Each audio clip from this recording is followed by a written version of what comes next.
Hello, good evening all. ഇപ്പൊ നമുക്ക് start ചെയ്യാം അല്ലെ? Okay, fine. ഓക്കെ, സോ ഇന്ന് നമ്മൾ ICT ആണ് നോക്കാൻ പോകുന്നത്. എന്താണ് ICTയുടെ ഒരു സ്റ്റേറ്റസ് എല്ലാവരുടെയും? ഇതുവരെയുള്ള റെക്കോർഡഡ് ക്ലാസ്സുകളെല്ലാം നിങ്ങൾ കണ്ടോ? ടെസ്റ്റുകൾ ചെയ്യാൻ തുടങ്ങിയോ? എന്താണ് അതിന്റെ ഒരു സ്റ്റേറ്റസ്? ICT നോക്കിയിട്ടുണ്ടോ? ഓക്കെ, ലൈവിന്റെ കാര്യമല്ല കേട്ടോ ഞാൻ ചോദിച്ചിട്ടുള്ളത്. നമ്മുടെ ആപ്പിലുള്ള റെക്കോർഡഡ് സെഷൻസ് ഉണ്ടല്ലോ, അത് കണ്ടിട്ടുണ്ടോ? Okay okay okay okay, yes yes. Okay, fine. കുറച്ച് പേര് കണ്ടിട്ടുണ്ട്, കുറച്ച് പേര് തുടങ്ങിയിട്ടില്ല. No issues. Okay, so ICT നിങ്ങൾക്ക് അറിയാലോ അല്ലെ? നമുക്ക് എന്താ പറയാ, കുറച്ചും കൂടെ പെട്ടെന്ന് പഠിക്കാൻ പറ്റുന്ന ഒരു യൂണിറ്റ് ആണ് ICT എന്ന് പറയുന്നത്. നമ്മുടെ സിലബസ് ആണെങ്കിലും നമുക്ക് അത്യാവശ്യം കുറച്ച് കാര്യങ്ങൾ സിലബസിലൊക്കെ പറയുന്നുള്ളൂ. അതുകൊണ്ട് തന്നെ നമ്മൾ ഒന്ന് വിചാരിച്ചു കഴിഞ്ഞാൽ നമുക്ക് എല്ലാ പോർഷൻസും നല്ല രീതിയിൽ തന്നെ കവർ ചെയ്യാൻ പറ്റുന്ന തരത്തിലുള്ള ടോപ്പിക്സ് ആണ് ICTയിൽ വരുന്നത്. ഓക്കെ, സോ ഇന്നത്തെ സെഷനിൽ നമ്മൾ ഡിസ്കസ് ചെയ്യാൻ ഉദ്ദേശിക്കുന്നത് ICTയുടെ നമ്മൾ കമ്പ്യൂട്ടർ കോമ്പോണൻസിന്റെ കുറച്ച് കാര്യങ്ങൾ പറഞ്ഞിട്ടുണ്ടായിരുന്നു. സോ അതിന്റെ ഒരു ചെറിയ കണ്ടിന്യൂഷനും അതിന്റെ കൂടെ തന്നെ നമ്മൾ മേജർ ആയിട്ട് ഡിസ്കസ് ചെയ്യാൻ ഉദ്ദേശിക്കുന്നത് കമ്പ്യൂട്ടർ മെമ്മറി ആണ്. കമ്പ്യൂട്ടർ മെമ്മറി, മെമ്മറി യൂണിറ്റ്സ്, അതേപോലെ തന്നെ കമ്പ്യൂട്ടർ നെറ്റ്വർക്ക്സും കൂടാണ്. ഓക്കെ ഓക്കെ, യെസ്, ഒരാൾ പറഞ്ഞിട്ടുണ്ട് നമ്മുടെ സിലബസ് ഭയങ്കര ഷോർട്ട് ആണെങ്കിൽ പോലും എവിടുന്ന് വേണമെങ്കിലും നമുക്ക് ക്വസ്റ്റ്യൻ വരാട്ടോ, അതും കൂടെ ഉണ്ട്. അതായത് സിലബസ് നോക്കിയിട്ട് പഠിക്കുക എന്നുള്ളത് പോസിബിൾ അല്ല. Okay, yes. പിന്നെ നമ്മുടെ കഴിഞ്ഞ നെറ്റ് എക്സാം എഴുതിയിട്ടുള്ള ആരെങ്കിലും ഉണ്ടോ അവിടെ? അറ്റൻഡ് ചെയ്തിട്ടുള്ള ആരെങ്കിലും ഉണ്ടോ? ഓക്കെ, ഒരുപാട് പേരുണ്ട് അല്ലെ? യെസ്, ആൻസർ കീ കംപ്ലീറ്റ് ആയിട്ട് ഔട്ട് ആയിട്ടുണ്ട്. നിങ്ങൾ എല്ലാവരും അറിഞ്ഞിട്ടുണ്ടാവും എന്ന് വിചാരിക്കുന്നു. ഒരു 10 മിനിറ്റ് മുന്നേ എങ്ങാനാ തോന്നുന്നു ഔട്ട് ആയിട്ടുള്ളത്. സോ ചെക്ക് ചെയ്ത് നോക്കാം എന്താണെന്നുള്ളത്. Okay, yes. അപ്പൊ നമുക്ക് സെഷൻ സ്റ്റാർട്ട് ചെയ്യാം. ICT ലുക്സ് ഈസി, പക്ഷെ എക്സാമിന് മാർക്ക് പോകുമെന്ന് പറയുന്നുണ്ട്. അത് ഞാൻ പറഞ്ഞില്ലേ, നമുക്ക് ICTയുടെ ഒരു പ്രത്യേകത എന്താന്ന് വെച്ചാല് നിങ്ങൾ നല്ല രീതിയിൽ എല്ലാ ഏരിയാസും കവർ ചെയ്യുകയാണെങ്കിൽ എന്തായാലും മാർക്ക് ഉറപ്പാണ്. പിന്നെ നമുക്ക് കുറച്ച് പ്രോബ്ലംസ് ഉള്ള ഏരിയാസ് വരുന്നുണ്ട്. നമ്മുടെ നമ്പർ സിസ്റ്റംസ്, അതേപോലെ മെമ്മറി യൂണിറ്റ് റിലേറ്റഡ് ആയിട്ട് കുറച്ച് പ്രോബ്ലംസ് വരാറുണ്ട്. അതിന്റെ പാറ്റേൺസ് ഒക്കെ നോക്കി വെച്ച് അത് ഒരുപാട് പ്രാക്ടീസ് ചെയ്ത് കഴിഞ്ഞാൽ എന്തായാലും സ്കോർ ചെയ്യാൻ പറ്റുന്ന ഒരു ഏരിയ കൂടിയാണ് ICT എന്ന് പറയുന്നത്. ഓക്കെ, സോ ഡിലേ ചെയ്യുന്നില്ല, നമുക്ക് നമ്മുടെ ടോപ്പിക്കിലേക്ക് പോവാം. ഓക്കെ, സോ നമ്മൾ സ്റ്റാർട്ട് ചെയ്യുന്നത് നമ്മുടെ കമ്പ്യൂട്ടർ കോമ്പോണൻസ് റിലേറ്റഡ് ആയിട്ട് തന്നെയാണ്. അതിൽ CPU എന്താണ് എന്നുള്ളത് നോക്കാം. CPU എന്ന് കാണുമ്പോൾ നിങ്ങൾക്ക് വളരെ സിമ്പിൾ ആണല്ലോ എന്ന് തോന്നുന്നുണ്ടാവും, പക്ഷെ നമുക്ക് ഇതൊക്കെ റിലേറ്റഡ് ആയിട്ടുള്ള ക്വസ്റ്റ്യൻസ് വരാറുണ്ട്. അതുകൊണ്ട് പറയുന്ന കാര്യങ്ങളൊന്നും അത്ര സിമ്പിൾ ആയിട്ട് എടുക്കണ്ട, എല്ലാം നോട്ട് ചെയ്ത് വെക്കുക, അത്രേ ഉള്ളൂ. ഓക്കെ, സോ എന്താണ് CPU എന്നുള്ളത് നമുക്ക് നോക്കാം. CPU എന്ന് പറയുന്നത് നമുക്കറിയാലേ എന്താണ്, നമ്മൾ വളരെ ചെറിയ ക്ലാസ്സിൽ തന്നെ പഠിച്ചിട്ടുള്ളതാണ് CPU എന്താണ് എന്നുള്ളത്. എല്ലാം എഴുതണ്ടേ എന്നുള്ളത് ചോദിക്കുന്നുണ്ട്. നിങ്ങൾക്ക് ഈ PPT നാളെ നമ്മുടെ ആപ്പിൽ അവൈലബിൾ ആയിരിക്കും. നാളെ ഒരു ഈവനിങ്ങോട് കൂടിയിട്ട് ഇത് അവൈലബിൾ ആയിരിക്കും കേട്ടോ. സോ ക്ലാസ്സിന്റെ ഇടയിൽ എല്ലാ കാര്യങ്ങളും എഴുതി വെക്കണം എന്നില്ല, പക്ഷെ നിങ്ങൾ എന്ത് ചെയ്യുക, ഷോർട്ട് നോട്ട്സ് പ്രിപ്പയർ ചെയ്ത് വെക്കാം. ഓക്കെ, സോ CPU എന്ന് പറയുന്നത് നമ്മുടെ കമ്പ്യൂട്ടറിനെ സംബന്ധിച്ച് വളരെ ഇമ്പോർട്ടന്റ് ആയിട്ടുള്ള ഒരു പാർട്ടാണ് എന്ന് നമുക്ക് പറയാൻ പറ്റും അല്ലെ? നമ്മൾ ചെറിയ ക്ലാസ്സിലൊക്കെ പഠിച്ചിട്ടുണ്ടാവും, ബ്രെയിൻ ഓഫ് ദ കമ്പ്യൂട്ടർ എന്ന് നമ്മൾ പറയാറുണ്ട്. ഓക്കെ, സോ അങ്ങനത്തെ കാര്യങ്ങൾ നമ്മൾ ഒരുപാട് ഡീറ്റെയിൽ ആയിട്ട് പോകുന്നില്ല, നമുക്ക് എക്സാം പോയിന്റ് ഓഫ് വ്യൂവിലുള്ള കുറച്ച് കാര്യങ്ങൾ മാത്രം മനസ്സിലാക്കാം. ഓക്കെ, അപ്പൊ CPU അത്രയും ഇമ്പോർട്ടന്റ് ആയിട്ടുള്ള ഒരു പാർട്ടാണ് എന്നുള്ളത് മനസ്സിലാക്കാം. It is A hardware component responsible for executing instructions and programming and performing calculations necessary for the operation of a computer system. അപ്പൊ എന്താണ് CPU-യുടെ റോള് എന്നുള്ളത് നോക്കാം. ഇതൊരു ഹാർഡ്വെയർ കോമ്പോണന്റ് ആണ് അല്ലെ? നമുക്കറിയാം നമ്മുടെ കമ്പ്യൂട്ടർ കോമ്പോണൻസിൽ രണ്ട് തരമായിട്ട് പറയുന്നുണ്ട്, ഹാർഡ്വെയർസും ഉണ്ട്, സോഫ്റ്റ്വെയർസും ഉണ്ട്. അതിൽ ഹാർഡ്വെയർസിൽ ഉൾപ്പെടുത്തുന്ന ഒരു കോമ്പോണന്റ് ആണ് CPU എന്ന് പറയുന്നത്. ഇതിന്റെ ഫങ്ഷനിങ് എന്താണെന്ന് വെച്ചാൽ കമ്പ്യൂട്ടറിന്റെ ബേസിക് ആയിട്ടുള്ള എല്ലാ ഫങ്ഷൻസും കൺട്രോൾ ചെയ്യുന്നത് CPU ആണ് എന്നുള്ളത് നമുക്ക് പറയാൻ പറ്റും. അതായത് നമ്മൾ പറഞ്ഞു ബ്രെയിൻ ഓഫ് ദ കമ്പ്യൂട്ടർ ആണെന്നുള്ളത് അല്ലെ. നമ്മുടെ ബ്രെയിനിന്റെ ഫംഗ്ഷനിങ് എന്താണ് അതേപോലെ തന്നെയാണ് കമ്പ്യൂട്ടറിന്റെ CPU എന്ന് പറയുന്നത്. നമ്മുടെ ബ്രെയിൻ ആണ് നമ്മുടെ ബോഡിയിലുള്ള എല്ലാ കാര്യങ്ങളും മോണിറ്റർ ചെയ്യുന്നത് അല്ലെ. അതേപോലെ തന്നെ കമ്പ്യൂട്ടറിൽ നടക്കുന്ന എല്ലാ ഫംഗ്ഷൻസും എല്ലാ കമ്പ്യൂട്ടർ എക്സിക്യൂട്ട് ചെയ്യുന്ന എല്ലാ പ്രോഗ്രാംസും എല്ലാം കൺട്രോൾ ചെയ്യുന്നത് CPU ആണ് എന്നുള്ളത് മനസ്സിലാക്കി വെക്കാം.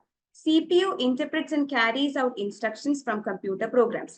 പിന്നെ ഒരു കാര്യം എന്താന്ന് വെച്ചാല് നമ്മളെ പോലെ എന്താ പറയാ സ്വയം ചിന്തിക്കാനുള്ള ഒരു കപ്പാസിറ്റി കമ്പ്യൂട്ടറിന് ഇല്ല. കമ്പ്യൂട്ടറിൽ ഓൾറെഡി നമ്മൾ എന്ത് ചെയ്യുന്നുണ്ട്, കുറച്ച് ഇൻസ്ട്രക്ഷൻസ് കൊടുക്കുന്നുണ്ട് അല്ലെ.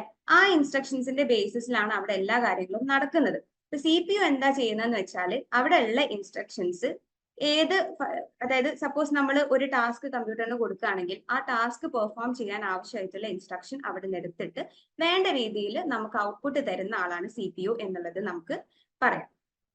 ഓക്കെ, സോ അതാണ് CPU. അപ്പൊ നമുക്ക് എക്സാം പോയിന്റ് ഓഫ് വ്യൂവിൽ നിങ്ങൾ നോട്ട് ചെയ്യേണ്ടതായിട്ടുള്ളത് CPU-ന് 3 കോമ്പോണൻസ് ഉണ്ട് എന്നുള്ളതാണ്.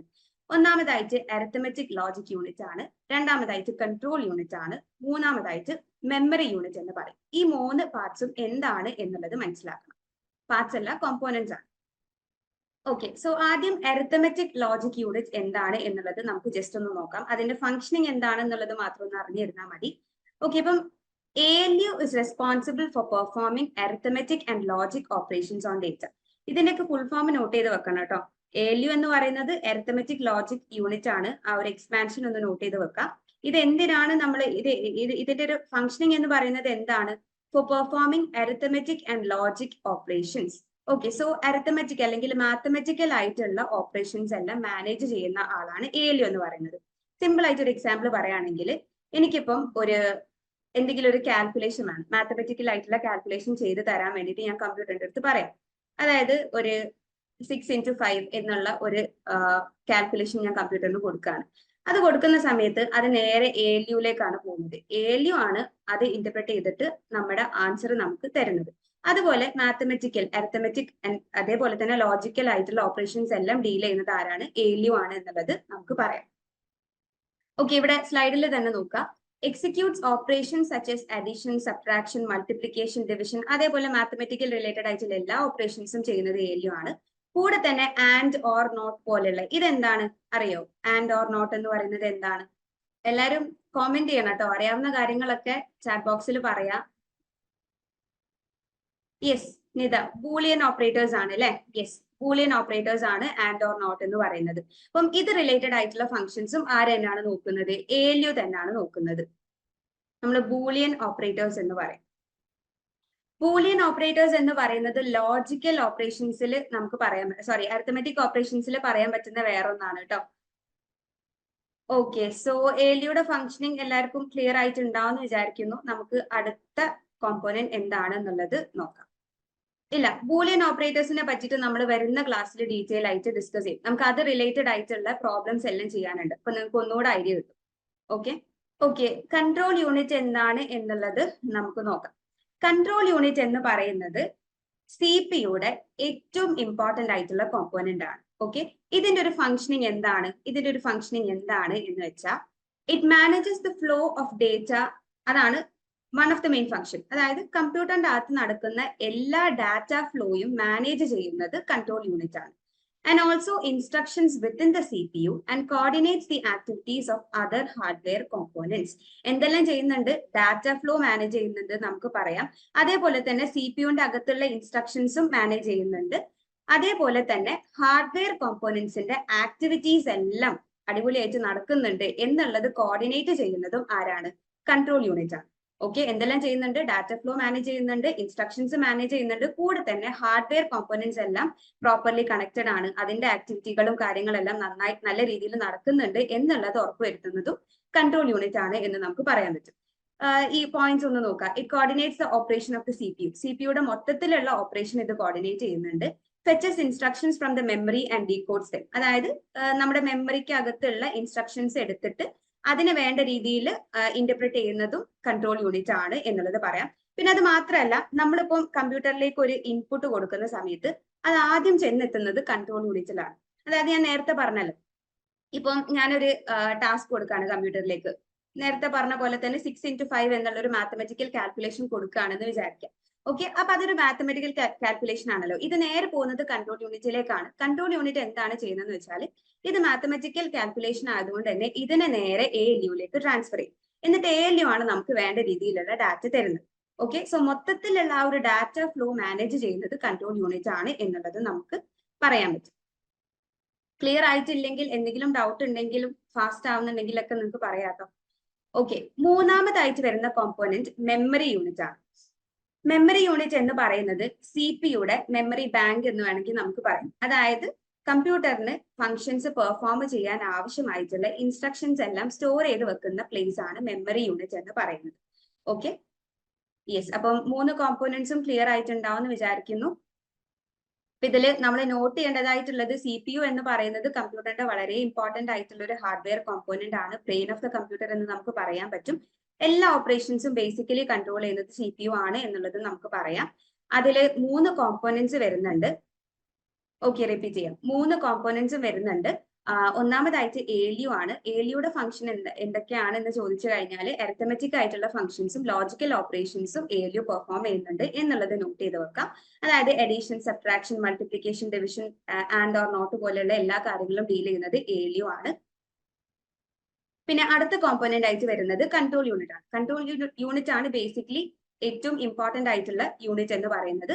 അതിന്റെ ഫംഗ്ഷൻസ് എന്തൊക്കെയാണ്? ഡാറ്റ ഫ്ലോ മാനേജ് ചെയ്യും, ഇൻസ്ട്രക്ഷൻസിന്റെ ഫ്ലോ മാനേജ് ചെയ്യുന്നുണ്ട്, അതേപോലെ തന്നെ ഹാർഡ്വെയർ കോമ്പോണൻസ് ഒക്കെ പ്രോപ്പർ ആയിട്ട് ഫംഗ്ഷൻ ചെയ്യുന്നുണ്ട് എന്നുള്ളത് കോർഡിനേറ്റ് ചെയ്യുന്നുണ്ട്. പിന്നെ നമ്മളൊരു ഇൻപുട്ട് കൊടുക്കുന്ന സമയത്ത് അത് ആദ്യം കൺട്രോൾ യൂണിറ്റിലേക്കാണ് പോകുന്നത്. അവിടെ വെച്ചിട്ടാണ് കാര്യങ്ങൾ ഡിസൈഡ് ചെയ്യപ്പെടുന്നത് എന്നുള്ളതും മനസ്സിലാക്കി വെക്കാം. മൂന്നാമതായിട്ട് മെമ്മറി യൂണിറ്റ് ആണ്. മെമ്മറി യൂണിറ്റ് എന്ന് പറയുന്നത് CPU-ല്, അതായത് ഒരു കമ്പ്യൂട്ടറിന് ഒരു ടാസ്ക് പെർഫോം ചെയ്യണമെങ്കിൽ ഇൻസ്ട്രക്ഷൻ വേണം അല്ലെ? ആ ഒരു ഇൻസ്ട്രക്ഷൻസ് എല്ലാം സ്റ്റോർ ചെയ്ത് വെക്കുന്നത് ഈ മെമ്മറി യൂണിറ്റിലാണ് എന്നുള്ളതാണ്. ഓക്കെ, ക്ലിയർ ആണോ? അടുത്ത ടോപ്പിക് നോക്കിയാലോ. ഇത് വളരെ ചെറിയൊരു ടോപ്പിക് ആണ്. ഇമ്പോർട്ടന്റ് ആയിട്ടുള്ള കുറച്ച് കാര്യങ്ങൾ, ഡിഫറൻസ് ഒക്കെ നിങ്ങളൊന്ന് നോട്ട് ചെയ്ത് വെച്ചാൽ മതി. ഓക്കെ, അടുത്ത ടോപ്പിക് നോക്കാം അല്ലെ. പിന്നെ ഫാസ്റ്റ് ആവുന്നുണ്ടെങ്കിലും സ്ലോ ആവുന്നുണ്ടെങ്കിലൊക്കെ നിങ്ങൾക്ക് പറയാട്ടോ.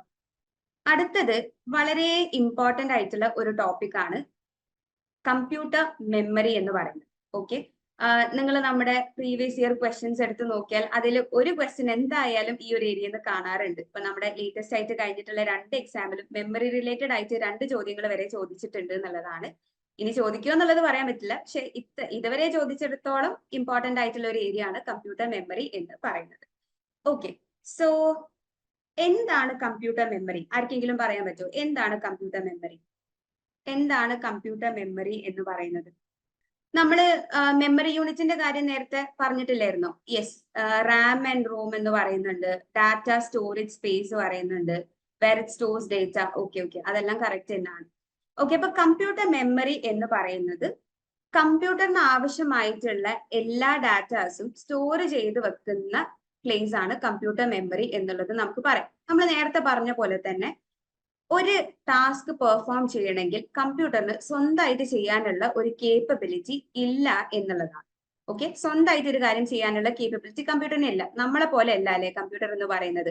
അതിന് ഹ്യൂമൻസ് ആയിട്ട് കൊടുത്തിട്ടുള്ള ഇൻസ്ട്രക്ഷൻസ് ഫോളോ ചെയ്തിട്ടാണ് കമ്പ്യൂട്ടർ നമുക്ക് വേണ്ട ഓരോ കാര്യങ്ങളും ചെയ്തു തരുന്നത്. അപ്പൊ അങ്ങനെയുള്ള ഓരോ ടാസ്ക് പെർഫോം ചെയ്യാൻ ആവശ്യമായിട്ടുള്ള ഇൻസ്ട്രക്ഷൻസ് അല്ലെങ്കിൽ പ്രോഗ്രാംസ് എല്ലാം സ്റ്റോർ ചെയ്ത് വെക്കുന്നത് എവിടെയാണ്? കമ്പ്യൂട്ടർ മെമ്മറിയിലാണ്. ഓക്കെ, എന്നിട്ട് നമ്മൾ കൊടുക്കുന്ന ടാസ്കിനനുസരിച്ച് ആ ഒരു ടാസ്ക് പെർഫോം ചെയ്യാൻ എന്ത് ഇൻസ്ട്രക്ഷൻ ആണോ വേണ്ടത് അത് കമ്പ്യൂട്ടർ മെമ്മറിയിൽ നിന്ന് എടുത്തിട്ടാണ് അവിടെ കാര്യങ്ങളെല്ലാം നടക്കുന്നത് എന്നുള്ളത് മനസ്സിലാക്കുക. ഓക്കെ, അപ്പം കമ്പ്യൂട്ടർ മെമ്മറിയിൽ ബേസിക്കലി 2 ടൈപ്സ് ആണ് വരുന്നത്.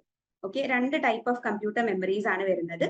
Primary or internal memory. Primary or internal memory. രണ്ടാമതായിട്ട് സെക്കൻഡറി ഓർ എക്സ്റ്റേണൽ മെമ്മറി എന്ന് പറയും. ഇതാണ് ബേസിക് ആയിട്ടുള്ള 2 ക്ലാസിഫിക്കേഷൻസ്. മൂന്നാമനും കൂടെ വരുന്നുണ്ട്. മൂന്നാമതായിട്ട് ഒരാളും കൂടെ വരുന്നുണ്ട്, cash and register memory. Okay, ഇതും കൂടെ ഒന്ന് നോട്ട് ചെയ്ത് വെക്കുക. ക്യാഷ് ആൻഡ് രജിസ്റ്റർ മെമ്മറിയും കൂടെ വരുന്നുണ്ട്. ഒരാളൊരു ക്വസ്റ്റ്യൻ കമന്റ് ബോക്സിൽ ഇട്ടിട്ടുണ്ട്. ഇതിന്റെ താഴെ A, B and C എന്ന് പറയുന്ന ഓപ്ഷൻ ഉണ്ടാവല്ലോ. നമുക്ക് എന്തായാലും ക്വസ്റ്റ്യൻസ് ഡിസ്കസ് ചെയ്യുന്ന സമയത്ത് നോക്കാം. ഓക്കെ, സോ ടൈപ്സ് ഓഫ് മെമ്മറീസിൽ 3 ടൈപ്സ് ആണ് നമുക്ക് പറയാനുള്ളത്. ഒന്നാമതായിട്ട് പ്രൈമറി ഓർ ഇന്റേണൽ മെമ്മറി ആണ്. രണ്ടാമതായിട്ട് സെക്കൻഡറി ഓർ എക്സ്റ്റേണൽ മെമ്മറി ആണ്, മൂന്നാമതായിട്ട് ക്യാഷ് ഓർ രജിസ്റ്റർ മെമ്മറി ആണ്. ഓരോ ടൈപ്പും എന്താണ് എന്നുള്ളത് നോക്കാം. ഓക്കെ, സോ നമ്മൾ നേരത്തെ പറഞ്ഞ പോലെ തന്നെ കമ്പ്യൂട്ടർ മെമ്മറി എന്ന് പറയുന്നത് it refers to the electronic components within a computer system that are responsible for storing data and instructions temporarily or permanently. നേരത്തെ പറഞ്ഞ പോലെ തന്നെ ഇൻസ്ട്രക്ഷൻസ് സ്റ്റോർ ചെയ്ത് വെക്കുന്ന ആളാണ് കമ്പ്യൂട്ടർ മെമ്മറി. അത് രണ്ട് തരത്തിൽ ഡാറ്റാസ് സ്റ്റോർ ചെയ്ത് വെക്കും എന്നുള്ളതും കൂടെ മനസ്സിലാക്കി വെക്കുക. ടെമ്പററി ആയിട്ടും ഡാറ്റാസ് സ്റ്റോർ ചെയ്യും, പെർമനന്റ് ആയിട്ടും ഡാറ്റാസ് സ്റ്റോർ ചെയ്യുന്നുണ്ട്. It enables the computer to perform tasks by providing quick access to the required information for processing. എന്തിനാണ് ബേസിക്കലി കമ്പ്യൂട്ടർ മെമ്മറി യൂസ് ചെയ്യുന്നത്? അതിൽ ഇൻസ്ട്രക്ഷൻസ് സ്റ്റോർ ചെയ്യുന്നുണ്ട് എന്നുള്ളത് നമ്മൾ പറഞ്ഞു അല്ലെ. അപ്പം നമ്മൾ യൂസേഴ്സ് ഒരു ടാസ്ക് കൊടുക്കുന്ന സമയത്ത് നമുക്ക് പെട്ടെന്ന് ആ ടാസ്കിന്റെ ഔട്ട്പുട്ട് കിട്ടണം അല്ലെ. അത് വളരെ ക്വിക്ക് ആയിട്ടാണ് കമ്പ്യൂട്ടർ തരുന്നത്. അപ്പൊ ഈ കമ്പ്യൂട്ടർ മെമ്മറി അത്രയും ക്വിക്ക് ആയിട്ടാണ് ഇൻസ്ട്രക്ഷൻസ് കമ്പ്യൂട്ടറിന് കൊടുക്കുന്നത്. ഓക്കെ, അതും കൂടെ ഒന്ന് മനസ്സിലാക്കി വെക്കാം. It holds data and instructions that the computer's processor needs to access quickly to perform task. ആ ഒരു പോയിന്റ് പ്രത്യേകം നോട്ട് ചെയ്ത് വെക്കാം. എന്താണ് കമ്പ്യൂട്ടർ മെമ്മറി ചെയ്യുന്നത്? ഡാറ്റാസും ഇൻസ്ട്രക്ഷൻസ് എല്ലാം സ്റ്റോർ ചെയ്ത് വെക്കുന്നത് എന്തിനു വേണ്ടിയിട്ടുള്ളതാണ്? CPU-ന് ഓരോ ടാസ്കും പെർഫോം ചെയ്യാൻ ആവശ്യമായിട്ടുള്ള ഡാറ്റകൾ സ്റ്റോർ ചെയ്ത് വെക്കുന്ന ഏരിയ ആണ് കമ്പ്യൂട്ടർ മെമ്മറി എന്ന് പറയുന്നത്. ഈ മെമ്മറി ഇല്ലാതെ കമ്പ്യൂട്ടർ ഇല്ല എന്ന് വേണമെങ്കിലും നമുക്ക് പറയാം അല്ലെ. കാരണം ഈ മെമ്മറിയിലാണ് എല്ലാ ഇൻസ്ട്രക്ഷൻസും ഉള്ളത്. ഇൻസ്ട്രക്ഷൻ ഇല്ലാത്ത കമ്പ്യൂട്ടറിന് ഒരു കാര്യം പെർഫോം ചെയ്യാനും പറ്റൂല. ഓക്കെ, സോ കമ്പ്യൂട്ടർ മെമ്മറിയുടെ ഫസ്റ്റ് ടൈപ്പ് ആണ് പ്രൈമറി മെമ്മറി എന്ന് പറയുന്നത്. പ്രൈമറി മെമ്മറിനെ നമ്മൾ ഇന്റേണൽ മെമ്മറി എന്ന് പറയാറുണ്ട് അല്ലെ. ഇന്റേണൽ മെമ്മറി എന്നും പറയാറുണ്ട്. എന്തുകൊണ്ടാണ് ഇതിന് ഇന്റേണൽ മെമ്മറി എന്ന് പറയുന്നത്? കാരണം ഈ മെമ്മറി കമ്പ്യൂട്ടറിന്റെ അകത്താണ്, അതായത് കമ്പ്യൂട്ടറിന്റെ ഉള്ളിൽ വരുന്ന മെമ്മറി ആയതുകൊണ്ടാണ് ഇതിനെ നമ്മൾ ഇന്റേണൽ മെമ്മറി എന്നും കൂടെ പറയുന്നത്. മെയിൻ മെമ്മറി എന്നും പറയാറുണ്ട് കേട്ടോ. മെയിൻ മെമ്മറി ഇതെല്ലാം നോട്ട് ചെയ്ത് വെക്കണേ. Main memory, internal memory, primary memory എന്നൊക്കെ പറയാറുണ്ട്. ഓക്കെ, എന്താണ് ഈ മെമ്മറിയുടെ ഫംഗ്ഷൻ എന്നുള്ളത് നോക്കാം. It is used to store data and programs while the computer operates. It is also known as the main memory of the computer system. എന്താണ് ഇതിന്റെ functioning? ഇതെന്താ ചെയ്യുന്നതെന്ന് വെച്ചാൽ കമ്പ്യൂട്ടർ ഓപ്പറേറ്റ് ചെയ്യുന്ന സമയത്ത് അവിടെയുള്ള ഡാറ്റകളും പ്രോഗ്രാംസ് എല്ലാം സ്റ്റോർ ചെയ്ത് വെക്കുന്ന പ്ലേസ് ആണ് പ്രൈമറി മെമ്മറി എന്ന് പറയുന്നത്. പ്രത്യേകം മനസ്സിലാക്കുക, കമ്പ്യൂട്ടർ ഓപ്പറേറ്റ് ചെയ്യുന്ന സമയത്ത് ആവശ്യമായിട്ടുള്ള ഡേറ്റകൾ സ്റ്റോർ ചെയ്ത് വെക്കുന്ന ഏരിയ ആണ് പ്രൈമറി മെമ്മറി. ഓക്കെ, അതായത് ഇതൊരു ടെമ്പററി മെമ്മറി ആണ് എന്നുള്ളത് നമുക്ക് പറയാൻ പറ്റും. പ്രൈമറി മെമ്മറി എന്താണ്? ഒരു ടെമ്പററി മെമ്മറി ആണ് എന്നുള്ളത് നമുക്ക് പറയാൻ പറ്റും. ഓക്കെ, സോ പ്രൈമറി മെമ്മറിയിൽ വരുന്ന ഒരു ടൈപ്പ് ഓഫ് മെമ്മറിയാണ് റാം എന്ന് പറയുന്നത്. റാൻഡം ആക്സസ് മെമ്മറി അറിയാലോ അല്ലെ. ഇതെല്ലാം നമ്മൾ ചെറിയ ക്ലാസ്സിൽ പഠിച്ചിട്ടുള്ളതാണ്, പക്ഷെ എല്ലാ കാര്യങ്ങളും ഒന്ന് മനസ്സിലാക്കി വെക്കുക. Random access memory is a type of primary memory. It serves as temporary storage for data that a computer CPU needs to access quickly. റാമും നമ്മൾ പറഞ്ഞ പോലെ തന്നെ എന്താണ്? ടെമ്പററി ആയിട്ട് ഡാറ്റ സ്റ്റോർ ചെയ്ത് വെക്കുന്ന ഒരു മെമ്മറിയാണ് റാം എന്ന് പറയുന്നത്. ടെമ്പററി എന്ന് പറഞ്ഞാൽ അറിയാലോ അല്ലെ. അതായത് ആ ഒരു പർട്ടിക്കുലർ സമയത്ത് മാത്രം നമുക്ക് യൂസ് ചെയ്യാവുന്ന തരത്തിലാണ് ഡാറ്റ സ്റ്റോർ ചെയ്ത് വെക്കുന്നത്. ലോങ് ടേം റിറ്റൻഷൻ ഉണ്ടാവും. ഓക്കെ, ഷോർട്ട് ടേം ആയിട്ട് ഡാറ്റ സ്റ്റോർ ചെയ്ത് വെക്കുന്നതാണ് ടെമ്പററി കൊണ്ട് ഉദ്ദേശിക്കുന്നത്. ഓക്കെ, ഇനി റാമിന്റെ മെയിൻ ഫംഗ്ഷൻ എന്താണെന്ന് പറയുന്നുണ്ട്. RAM is used to store data and programs that are currently being used or executed by the computer. ഒരു കമ്പ്യൂട്ടർ ഫംഗ്ഷൻ ചെയ്യുന്ന സമയത്ത് അവിടെ നടക്കുന്ന ഡേറ്റകൾ അല്ലെങ്കിൽ അവിടെ ആ ഒരു ടാസ്ക് പെർഫോം ചെയ്യാൻ ആവശ്യമായിട്ടുള്ള ഇൻസ്ട്രക്ഷൻസ് കാര്യങ്ങളൊക്കെ സ്റ്റോർ ചെയ്ത് വെക്കുന്ന ഏരിയ ആണ് റാം എന്ന് പറയുന്നത്. ഇനി പ്രത്യേകം നോട്ട് ചെയ്യാനുള്ളത്, റാം എന്ന് പറയുന്നത് ഒരു വോളറ്റൈൽ മെമ്മറി ആണ്. ഓക്കെ, റാം എന്ന് പറയുന്നത് ഒരു വോളറ്റൈൽ മെമ്മറി ആണ്. വോളറ്റൈൽ കൊണ്ട് ഉദ്ദേശിക്കുന്നത് എന്താണെന്ന് വെച്ചാൽ കമ്പ്യൂട്ടറിന്റെ പവർ ഓഫ് ആയി കഴിഞ്ഞാൽ ഡാറ്റ കംപ്ലീറ്റ് ആയിട്ട് നഷ്ടപ്പെടും, പിന്നെ ഡാറ്റ അവിടെ ഉണ്ടാവും. അതുകൊണ്ടാണ് നമ്മൾ അതിനെ ടെമ്പററി എന്നും കൂടെ പറയുന്നത് അല്ലെ. ടെമ്പററി കൊണ്ട് ഉദ്ദേശിക്കുന്നത് ആ ഒരു സമയത്ത് മാത്രം അവൈലബിൾ ആയിട്ടുള്ള മെമ്മറി ആയതുകൊണ്ടാണ്. അപ്പൊ വോളറ്റൈൽ എന്ന് പറയുന്നത് കമ്പ്യൂട്ടറിന്റെ പവർ ഓഫ് ആയി കഴിഞ്ഞാൽ കംപ്ലീറ്റ് ഡാറ്റയും നഷ്ടപ്പെടും. അതിങ്ങനെ കമ്പ്യൂട്ടർ ഓൺ ആയിരിക്കുന്ന സമയത്ത് എന്തെങ്കിലും ഫംഗ്ഷൻ അവിടെ നടന്നുകൊണ്ടിരിക്കുന്ന സമയത്ത് മാത്രമേ ഡാറ്റ അവിടെ ഉണ്ടാവൂ. ഓക്കെ, അതാണ് വോളറ്റൈൽ മെമ്മറി എന്ന് പറയുന്നത്. ഇനിയിപ്പോ നോൺ വോളറ്റൈൽ എന്ന് പറയുമ്പോൾ എന്തായിരിക്കും? അതിന് നേരെ ഓപ്പോസിറ്റ് ആയിരിക്കും അല്ലെ. അതായത് പവർ ഓഫ് ആയി കഴിഞ്ഞാലും ഡാറ്റ അവിടെ തന്നെ നിൽക്കുന്ന മെമ്മറിയാണ് നോൺ വോളറ്റൈൽ മെമ്മറി. ജസ്റ്റ് ഒന്ന് മനസ്സിലാക്കി വെക്കുക. ഇപ്പൊ റാം എന്ന് പറയുന്നത് വോളറ്റൈൽ മെമ്മറിയാണ്, ടെമ്പററി ആണ്, പവർ ഓഫ് ആയി കഴിഞ്ഞാൽ കംപ്ലീറ്റ് ഡാറ്റയും നഷ്ടപ്പെടുന്നുണ്ട്. ഓക്കെ, ഫാസ്റ്റർ ആക്സസ് ഉണ്ട് എന്നുള്ളതാണ് ഇതിന്റെ മറ്റൊരു പ്രത്യേകത. അതായത് നമ്മുടെ ബാക്കിയുള്ള സ്റ്റോറേജ് ഡിവൈസുകൾ, നമുക്ക് ഒരുപാട് സ്റ്റോറേജ് ഡിവൈസുകൾ ഉണ്ട് അല്ലെ, ഹാർഡ് ഡ്രൈവ്സ് ഉണ്ട്, SSDs ഉണ്ട്, അങ്ങനത്തെ ഒരുപാട് സ്റ്റോറേജ് ഡിവൈസുകൾ ഉണ്ട്. അതിനെല്ലാം കമ്പയർ ചെയ്യുന്ന സമയത്ത് ആക്സസ് ടൈം കൂടുതലാണ് എന്നുള്ളത് നമുക്ക് പറയാം. ഓക്കെ, ഫാസ്റ്റർ ആക്സസ് ടൈം ആണ് എന്നുള്ളതും നോട്ട് ചെയ്ത് വെക്കാം. ക്ലിയർ ആണല്ലോ അല്ലെ? എന്തെങ്കിലും ഡൗട്ട് ഉണ്ടെങ്കിൽ നിങ്ങൾക്ക് പറയാട്ടോ. ഓക്കെ, ഇനി നമുക്ക് നോക്കാനുള്ളത് റാമിന്റെ കുറച്ച് ടൈപ്സ് ആണ്. ഓക്കെ, ഫസ്റ്റ് 2 പോയിന്റ് ഒന്നുകൂടെ പറയുമെന്ന് ചോദിക്കുന്നുണ്ട്. അതില് നിങ്ങൾ നോട്ട് ചെയ്യേണ്ടത് ഇത്രയേ ഉള്ളൂ. റാം എന്ന് പറയുന്നത് ടെമ്പററി സ്റ്റോറേജ് ആണ് എന്നുള്ളതാണ്. പിന്നെ അതേപോലെ തന്നെ വോളറ്റൈൽ മെമ്മറി ആണ് എന്നുള്ളതും നോട്ട് ചെയ്ത് വെക്കുക. അതായത് പവർ ഓഫ് ആയി കഴിഞ്ഞാൽ ഡാറ്റ കംപ്ലീറ്റ് ആയിട്ട് നഷ്ടപ്പെടും എന്നുള്ളതും നോട്ട് ചെയ്ത് വെക്കാം. ഓക്കെ, സോ റാമിന് 2 ടൈപ്സ് ആണ് ബേസിക്കലി വരുന്നത്. Dynamic Ram and static Ram എന്ന് പറയും. Okay, dynamic Ram and static Ram, DRAM SRAM എന്ന് പറയും. ഇത് തമ്മിലുള്ള ഡിഫറൻസ് ഒരുപാട് ചോദിച്ച് കണ്ടിട്ടുണ്ട് കേട്ടോ. നമ്മുടെ PYQs എടുത്ത് നോക്കിയാൽ ഈ അസേർഷൻ റീസണിങ് അതേപോലെ സ്റ്റേറ്റ്മെന്റ് ടൈപ്പ് ഓഫ് ക്വസ്റ്റ്യൻസിൽ ഇത് കാണാറുണ്ട്. ഓക്കെ, സോ എന്താണ് ഡൈനമിക് റാം എന്നുള്ളത് നോക്കാം. Dynamic RAM is the most common type of RAM used in modern computers. Modern കമ്പ്യൂട്ടേഴ്സിൽ കോമൺ ആയിട്ട് യൂസ് ചെയ്ത് വരുന്ന ഒരു ടൈപ്പ് ഓഫ് റാം ആണ് ഡൈനമിക് റാം. ഇതിൽ നമ്മൾ മനസ്സിലാക്കി വെക്കേണ്ട കുറച്ച് കാര്യങ്ങളുണ്ട്, അത് മാത്രം നോട്ട് ചെയ്യുക. It stores each bit of data in A separate capacitor.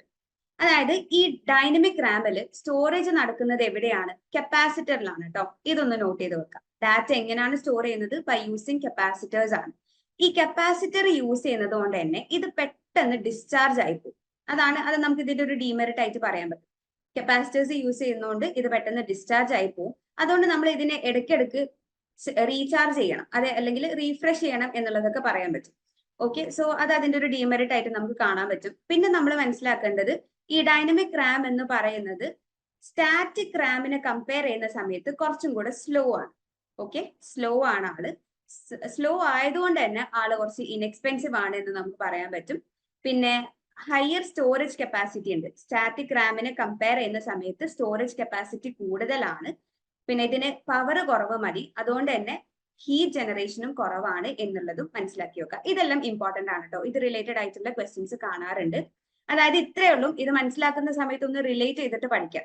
അതായത് സ്റ്റാറ്റിക് റാം എന്ന് പറയുന്നത് സ്ലോ ആണ്. ഓക്കെ, പൊതുവെ സ്ലോ ആണ്. സ്ലോ ആയതുകൊണ്ട് തന്നെ അത് ഇൻഎക്സ്പെൻസീവ് ആണ് എന്നുള്ളത് മനസ്സിലാക്കുക. ഓക്കെ, സ്ലോ ആവുന്ന സമയത്ത് അതിന് പവർ കുറച്ച് മതിയല്ലോ, അതുകൊണ്ട് തന്നെ ഇറ്റ് യൂസസ് ലെസ് പവർ എന്ന് നമുക്ക് പറയാൻ പറ്റും.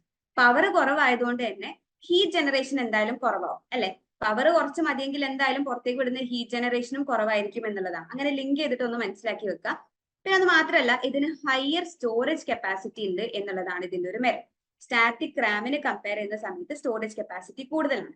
പിന്നെ വളരെ ഇമ്പോർട്ടന്റ് ആയിട്ട് നോട്ട് ചെയ്യാനുള്ളത്, ഡൈനമിക് റാം നമ്മൾ യൂസ് ചെയ്യുന്നത് മെയിൻ മെമ്മറിയിലാണ് എന്നുള്ളതും നോട്ട് ചെയ്ത് വെക്കാം. ഓക്കെ, ഡൈനമിക് റാം നമ്മൾ മെയിൻ മെമ്മറിയിലാണ് യൂസ് ചെയ്യുന്നത്. ഓക്കെ, സോ ഇതിൽ നമ്മൾ മനസ്സിലാക്കേണ്ട കുറച്ച് കാര്യങ്ങൾ എന്താണ്? ഡൈനമിക് റാം എന്ന് പറയുന്നത് മോഡേൺ കമ്പ്യൂട്ടേഴ്സിൽ യൂസ് ചെയ്ത് വരുന്ന ഒരു കോമൺ ടൈപ്പ് ഓഫ് റാം ആണ്. അതിൽ ഡാറ്റ സ്റ്റോറേജ് എങ്ങനെയാണ് നടക്കുന്നത്? കപ്പാസിറ്റേഴ്സ് വഴിയാണ് ഡാറ്റ സ്റ്റോറേജ് നടക്കുന്നത്. പിന്നെ കപ്പാസിറ്റേഴ്സ് യൂസ് ചെയ്യുന്നത് കൊണ്ട് തന്നെ ഇത് പെട്ടെന്ന് ഡിസ്ചാർജ് ആയിപ്പോകും. അപ്പൊ നമുക്ക് ഇതിന് ഇടയ്ക്കിടയ്ക്ക് ഒന്ന് റീചാർജ് ചെയ്യണം, അല്ലെങ്കിൽ റീഫ്രഷ് ചെയ്തുകൊണ്ടേ ഇരിക്കണം എന്നുള്ളൊരു ഡീമെറിറ്റ് അവിടെ പറയുന്നുണ്ട്. പിന്നെ ഡൈനമിക് റാം കുറച്ചുകൂടെ സ്ലോ ആണ് സ്റ്റാറ്റിക് റാമിനെ കമ്പയർ ചെയ്യുന്ന സമയത്ത്. സ്ലോ ആയതുകൊണ്ട് തന്നെ കുറച്ച് ഇൻഎക്സ്പെൻസീവ് ആണ്, പവർ കുറച്ച് മതി, ഹീറ്റ് ജനറേഷൻ കുറവാണ്, ബട്ട് ഹയർ സ്റ്റോറേജ് കപ്പാസിറ്റി ഉണ്ട് എന്നുള്ളതും മനസ്സിലാക്കുക. പിന്നെ ഇത് യൂസ് ചെയ്യുന്നത് മെയിൻ മെമ്മറിക്ക് വേണ്ടിയാണ്. അതെ, 2 ടൈപ്സ് ഓഫ് റാം ആണ് നമ്മൾ ഡിസ്കസ് ചെയ്യുന്നത്, ഡൈനമിക് റാമും സ്റ്റാറ്റിക് റാമും. സ്റ്റോറേജ് കപ്പാസിറ്റി മെമ്മറി കപ്പാസിറ്റി ഒക്കെ ഒന്നല്ലേ ചോദിക്കുന്നുണ്ട്. ഓക്കെ, അതെന്താണ് ഉദ്ദേശിച്ചെന്ന് മനസ്സിലായില്ല. ഓക്കെ, സ്റ്റാറ്റിക് റാം എന്താണ് എന്നുള്ളത് നമുക്ക് നോക്കാം. ഓക്കെ, സ്റ്റാറ്റിക് റാം എന്താണ്? സ്റ്റാറ്റിക് റാം എന്ന് പറയുന്നത്, ഇതില് ഈ ഡൈനമിക് റാമും സ്റ്റാറ്റിക് റാമും നിങ്ങൾ കമ്പയർ ചെയ്തിട്ട് ഒന്ന് പഠിച്ചാൽ മതി കേട്ടോ. ഡിഫറൻസ് മാത്രം മനസ്സിലാക്കി വെക്കുക, അത്രേ ഉള്ളൂ. ഓക്കെ, അപ്പൊ സ്റ്റാറ്റിക് റാമില് നമ്മൾ നേരത്തെ ഡൈനമിക് റാം ഡിസ്കസ് ചെയ്ത സമയത്ത് പറഞ്ഞു, അവിടെ നമ്മൾ കപ്പാസിറ്റേഴ്സ് ആണ് ഡേറ്റ സ്റ്റോർ ചെയ്യാൻ വേണ്ടിയിട്ട് യൂസ് ചെയ്യുന്നത് അല്ലെ. കപ്പാസിറ്റേഴ്സ് ആണ് നമ്മൾ യൂസ് ചെയ്യുന്നത്. ഇനി സ്റ്റാറ്റിക് റാമിലാവുന്ന സമയത്ത് ഇവിടെ ട്രാൻസിസ്റ്റേഴ്സ് ആണ് യൂസ് ചെയ്യുന്നത്. അതാണ് ഒരു ഡിഫറൻസ്. ഓക്കെ, ട്രാൻസിസ്റ്റേഴ്സ് ആണ് ഇവിടെ യൂസ് ചെയ്യുന്നത്. അതൊന്ന് പ്രത്യേകം നോട്ട് ചെയ്ത് വെക്കുക. ട്രാൻസിസ്റ്റേഴ്സ് എന്ന് പറയുമ്പോൾ മൾട്ടിപ്പിൾ ട്രാൻസിസ്റ്റേഴ്സ് യൂസ് ചെയ്യുന്നുണ്ട്. ഓക്കെ, ഇവിടെ ഫ്ലിപ്പ് ഫ്ലോപ്പ് എന്ന് കണ്ടോ നിങ്ങൾ? ഈ ഫ്ലിപ്പ് ഫ്ലോപ്പ് എന്ന് പറയുന്നത് മൾട്ടിപ്പിൾ ട്രാൻസിസ്റ്റേഴ്സ് യൂസ് ചെയ്തിട്ടുള്ള ഒരു സിസ്റ്റം ആണ് ഫ്ലിപ്പ് ഫ്ലോപ്പ് എന്ന് പറയുന്നത് കേട്ടോ. ഓക്കെ, അത് ജസ്റ്റ് അത്രയും ഒന്ന് മനസ്സിലാക്കി വെക്കുക. പിന്നെ ഇതിൽ വേറെ ഒന്ന് എന്താന്ന് വെച്ചാൽ, അവിടെ ഈ ഡൈനമിക് റാമിൽ നമ്മൾ പറഞ്ഞു കപ്പാസിറ്റേഴ്സ് യൂസ് ചെയ്യുന്നതുകൊണ്ട് അത് പെട്ടെന്ന് ഡിസ്ചാർജ് ആയി പോകുന്നുള്ളത്. പക്ഷെ ഇവിടെ ആ ഒരു പ്രശ്നമല്ല. നമുക്ക് എന്ത് ചെയ്യേണ്ട, ഇടയ്ക്കിടയ്ക്ക് റിഫ്രഷ് ചെയ്യേണ്ട ഒരു ആവശ്യമില്ല എന്നുള്ളതാണ് വേറൊരു കാര്യം. Okay, it holds it's content as long as power is available. Power ഉള്ളിടത്തോളം ഈ കണ്ടന്റ് അവിടെ ഉണ്ടാവും. നമ്മൾ പറഞ്ഞല്ലോ റാം മൊത്തത്തിൽ എന്താണ്, വോളറ്റൈൽ ആണ് അല്ലെ. അതായത് പവർ ഓഫ് ആയി കഴിഞ്ഞാൽ ഡാറ്റ കംപ്ലീറ്റ് നഷ്ടപ്പെടും. അപ്പൊ പവർ ഉള്ളിടത്തോളം എന്തുണ്ടാവും, കണ്ടന്റ് അവിടെ ഉണ്ടാവും എന്നുള്ളൊരു കാര്യമാണ്. ഓക്കെ, ഇനി നമ്മൾ കമ്പാരറ്റീവ് ആസ്പെക്റ്റിൽ പറയുകയാണെങ്കിൽ നമ്മൾ പറഞ്ഞിരുന്നു ഡൈനമിക് റാം ഇൻഎക്സ്പെൻസീവ് ആണെന്നുള്ളത്. ഓക്കെ, സ്റ്റാറ്റിക് റാം എക്സ്പെൻസീവ് ആണെന്ന് നമുക്ക് പറയാൻ പറ്റും. എക്സ്പെൻസീവ് ആണ് അല്ലെ. പിന്നെ ഡൈനമിക് റാമിനെ കമ്പയർ ചെയ്യുന്ന സമയത്ത് ഫാസ്റ്റർ ആണ് എന്ന് പറയാൻ പറ്റും. Cannot store many bits per chip. ഒരുപാട് ഡാറ്റ സ്റ്റോർ ചെയ്യാൻ പറ്റില്ല എന്നുള്ളതും കൂടെ ഉണ്ട്. It uses more power. നമ്മൾ ഡൈനമിക് റാം പറഞ്ഞപ്പോൾ പറഞ്ഞിരുന്നു അല്ലെ, അവിടെ ഹയർ സ്റ്റോറേജ് കപ്പാസിറ്റി ഉണ്ട് എന്നുള്ളത്. അപ്പൊ ഇവിടെ കുറവാണ് എന്നുള്ളത് മനസ്സിലാക്കാം. പിന്നെ ഇതില് ഫാസ്റ്റർ ആയതുകൊണ്ട് തന്നെ പവർ അത്യാവശ്യം നല്ല രീതിയിൽ വേണ്ടി വരും. It uses more power. Power കൂടുതൽ വേണ്ടത് കൊണ്ട് തന്നെ ഹീറ്റ് ജനറേഷനും കൂടുതലായിരിക്കും എന്നുള്ളതും മനസ്സിലാക്കി വെക്കാം. ഓക്കെ, അപ്പം ഡൈനമിക് റാം എന്ന് പറയുന്നത് ഫാസ്റ്റർ ആണ്. ഫാസ്റ്റർ ആയതുകൊണ്ട് അത് അത്യാവശ്യം നല്ല പവർ ആവശ്യമുണ്ട്. പവർ കൂടുതൽ യൂസ് ചെയ്യുന്നത് കൊണ്ട് ഹീറ്റ് ജനറേഷൻ കൂടുതലാണ്. അത്യാവശ്യം നല്ല എക്സ്പെൻസീവ് ആണ് ആള്. ബട്ട് സ്റ്റോറേജ് കപ്പാസിറ്റി ഡൈനമിക്കിനെ കമ്പയർ ചെയ്യുന്ന സമയത്ത് കുറവാണ് എന്നുള്ളതും മനസ്സിലാക്കി വെക്കാം. പിന്നെ വളരെ ഇമ്പോർട്ടന്റ് ആയിട്ട് നോട്ട് ചെയ്യേണ്ടത്, സ്റ്റാറ്റിക് റാം കോമൺ ആയിട്ട് യൂസ് ചെയ്യുന്നത് ഏതിലാണ്, ക്യാഷ് മെമ്മറിയിലാണ് എന്നുള്ളതും. ഡൈനമിക് റാം നമ്മൾ എവിടെയായിരുന്നു യൂസ് ചെയ്യുന്നത്? ഡൈനമിക് റാം എവിടെ യൂസ് ചെയ്യുന്നത്? കഴിഞ്ഞ സ്ലൈഡിൽ നമ്മൾ പറഞ്ഞിട്ടുണ്ടായിരുന്നു അല്ലെ, എവിടാണ് യൂസ് ചെയ്യുന്നത് ഡൈനമിക് റാം? യെസ്, മെയിൻ മെമ്മറിയിലാണ് അല്ലെ. മെയിൻ മെമ്മറിയിലാണ് ഡൈനമിക് റാം യൂസ് ചെയ്യുന്നത്. സ്റ്റാറ്റിക് റാം നമ്മൾ ക്യാഷ് മെമ്മറിയിലാണ് യൂസ് ചെയ്യുന്നത് എന്നുള്ളതും മനസ്സിലാക്കി വെക്കുക. ഓക്കെ, അപ്പോ ഇത്രയാണ് നമുക്ക് റാം റിലേറ്റഡ് ആയിട്ട് ഡിസ്കസ് ചെയ്യാനുള്ളത്. അപ്പൊ റാം എന്താണെന്നുള്ളത് നമ്മൾ പറഞ്ഞു, വളരെ ഇമ്പോർട്ടന്റ് ആണ് കേട്ടോ. എല്ലാ കാര്യങ്ങളും നോട്ട് ചെയ്ത് വെക്കുക. റാം ഒരു ടെമ്പററി സ്റ്റോറേജ് ആണ്, ഒരു വോൾട്ടൈൽ മെമ്മറി ആണ്. പവർ ഓഫ് ആയി കഴിഞ്ഞാൽ കംപ്ലീറ്റ് ഡാറ്റയെ നമുക്ക് നഷ്ടപ്പെടും. പിന്നെ ബാക്കിയുള്ള സ്റ്റോറേജ് ഡിവൈസുകൾ വെച്ച് കമ്പയർ ചെയ്യുന്ന സമയത്ത് ആക്സസ് ടൈം കൂടുതലാണ് എന്നുള്ളത് നമുക്ക് പറയാം. പിന്നെ ഡൈനമിക് റാമും സ്റ്റാറ്റിക് റാമും ആണ് ഇതിന്റെ രണ്ട് ഡിഫറൻസിയേഷൻ എന്ന് പറയുന്നത്. രണ്ട് ടൈപ്സ് ആയിട്ട് വരുന്നത്. അതിൽ ഡൈനമിക് റാം കപ്പാസിറ്റേഴ്സ് ആണ് യൂസ് ചെയ്യുന്നത്. അത് കുറച്ചുകൂടി ഇൻഎക്സ്പെൻസീവ് ആണ്, സ്ലോ ആണ്, ഹയർ സ്റ്റോറേജ് കപ്പാസിറ്റി ഉണ്ട്, പവർ കുറവാണ്, ഹീറ്റ് ജനറേഷൻ കുറവാണ്, മെയിൻ മെമ്മറിയിലാണ് യൂസ് ചെയ്യുന്നത്. സ്റ്റാറ്റിക് റാം എന്ന് പറയുമ്പോൾ ട്രാൻസിസ്റ്റേഴ്സ് ഉള്ള മൾട്ടിപ്പിൾ ട്രാൻസിസ്റ്റേഴ്സ് അടങ്ങുന്ന ഒരു ഫ്ലിപ്പ് ഫ്ലോപ്പ് മെക്കാനിസം ആണ് അവിടെ വരുന്നത്. അത് എക്സ്പെൻസീവ് ആണ്, ഫാസ്റ്റർ ആണ്, പവർ കൂടുതലാണ്, ഹീറ്റ് ജനറേഷൻ കൂടുതലാണ്. അത് യൂസ് ചെയ്യുന്നത് ക്യാഷ് മെമ്മറിയിലാണ് എന്നുള്ളതും മനസ്സിലാക്കി വെക്കാം. ഓക്കെ, സോ അടുത്ത ടൈപ്പ് ഓഫ് മെമ്മറി ആണ് റോം എന്ന് പറയുന്നത്. ഓക്കെ, റാം എല്ലാവർക്കും ക്ലിയർ ആയിട്ടുണ്ടാവും എന്ന് വിചാരിക്കുന്നു. റോം എന്ന് പറഞ്ഞാൽ റീഡ് ഓൺലി മെമ്മറിയാണ്. ഓക്കെ, റീഡ് ഓൺലി മെമ്മറിയാണ്. നമുക്കറിയാലേ എന്തുകൊണ്ടാണ് ഇതിനെ റീഡ് ഓൺലി മെമ്മറി എന്ന് പറയുന്നത്? എന്തുകൊണ്ടാണ് റോമിനെ റീഡ് ഓൺലി മെമ്മറി എന്ന് പറയുന്നത്? ക്യാഷ് മെമ്മറി എന്താണെന്നുള്ളത് നമ്മൾ ഡിസ്കസ് ചെയ്യും. നമ്മുടെ തേർഡ് ടൈപ്പ് ആയിട്ട് അത് പറയും. അതെ, റീഡ് ഓൺലി എന്ന് പറയുന്നത് റൈറ്റ് ചെയ്യാൻ പറ്റില്ല എന്ന് പറയുന്നുണ്ട്. അതായത് എഡിറ്റിംഗ് കാര്യങ്ങളൊന്നും പോസിബിൾ അല്ല അല്ലെ. നമ്മള് വ്യൂ ഓൺലി എന്നൊക്കെ പറയൂലേ, യെസ്, അതേപോലെ തന്നെ എഡിറ്റിംഗ് കാര്യങ്ങളൊന്നും പോസിബിൾ അല്ല എന്നുള്ളതാണ് ഒരു കാര്യം. ഓക്കെ, സോ റോമിനെ പറ്റി പറയുകയാണെങ്കിൽ മേജർ ആയിട്ട് നോട്ട് ചെയ്യേണ്ടത്, റോം ഒരു നോൺ വോളറ്റൈൽ മെമ്മറിയാണ്. എന്താണ്? നോൺ വോളറ്റൈൽ മെമ്മറിയാണ്. നോൺ വോളറ്റൈൽ മെമ്മറി എന്ന് പറഞ്ഞു കഴിഞ്ഞാൽ നമുക്കിതിനെ എന്താ പറയാ, പവർ ഓഫ് ആയി കഴിഞ്ഞാലും ഡാറ്റ അവിടെ തന്നെ ഉണ്ടാവും. ഓക്കെ, റാമിന്റെ കേസ് നമ്മൾ പറഞ്ഞു കമ്പ്യൂട്ടർ ഫംഗ്ഷൻ ചെയ്യുന്ന സമയത്ത് മാത്രമേ റാം വർക്ക് ചെയ്യുള്ളൂ. കമ്പ്യൂട്ടർ ഓഫ് ആയി കഴിഞ്ഞാൽ റാമിലുള്ള ഡേറ്റാസും നഷ്ടപ്പെടും. പക്ഷെ റോം എന്ന് പറയുന്നത് കമ്പ്യൂട്ടറിന്റെ പവർ ഓഫ് ആയി കഴിഞ്ഞാലും അവിടെ ഉള്ള ഡേറ്റ അവിടെ തന്നെ ഉണ്ടാവും. അതുകൊണ്ടാണ് ഇതിന്റെ നോൺ വോളറ്റൈൽ മെമ്മറി എന്ന് നമ്മൾ പറയുന്നത്. It retains its content even when the power is turned of.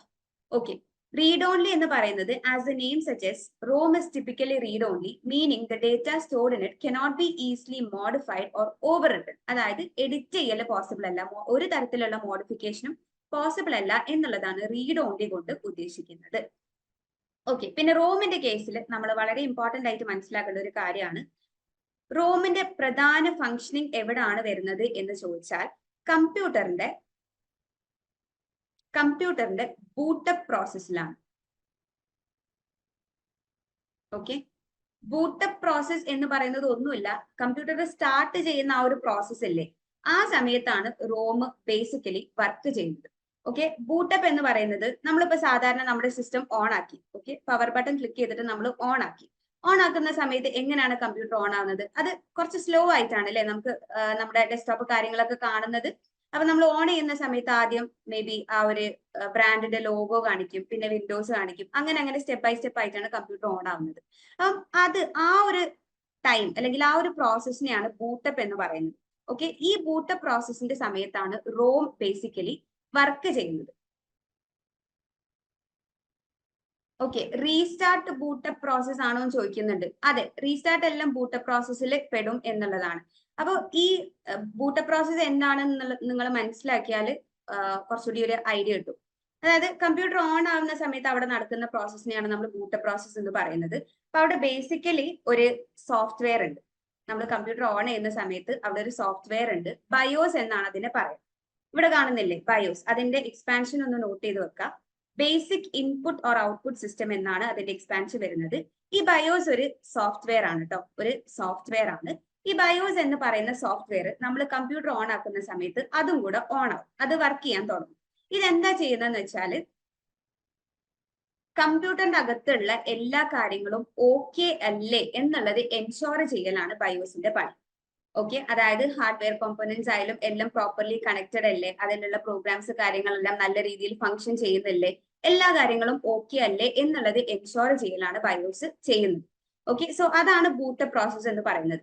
ഈ സമയത്തുള്ള ഡാറ്റകൾ സ്റ്റോർ ചെയ്ത് വെക്കുന്ന ആളാണ് റോം എന്ന് പറയുന്നത്. ക്ലിയർ ആയിട്ടുണ്ടാവും എന്ന് വിചാരിക്കുന്നു.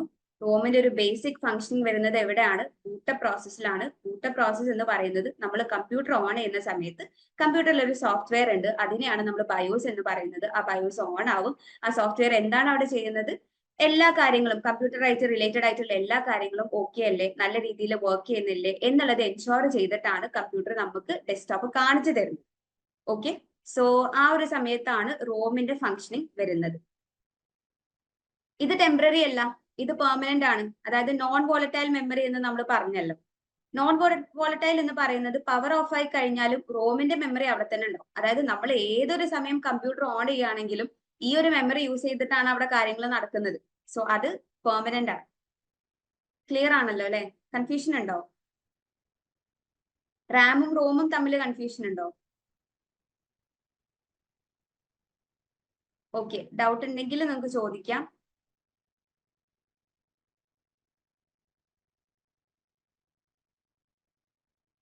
ബയോസ് ഒന്നുകൂടെ പറയണം എന്ന് പറയുന്നുണ്ട് 2-3 പേര്. ഓക്കെ ഓക്കെ, യെസ്, ബയോസ് ഒന്നുകൂടെ നോക്കാം. ബയോസിൽ അതായത് ഇത്രയേ ഉള്ളൂ, നമ്മൾ കമ്പ്യൂട്ടർ ഓൺ ആക്കുന്നതിനെയാണ് നമ്മൾ ബൂട്ടപ്പ് പ്രോസസ് എന്ന് പറയുന്നത്. ഞാൻ നേരത്തെ പറഞ്ഞല്ലോ, നമ്മൾ ആദ്യം നമ്മുടെ പവർ ഓൺ ചെയ്യും അല്ലെ.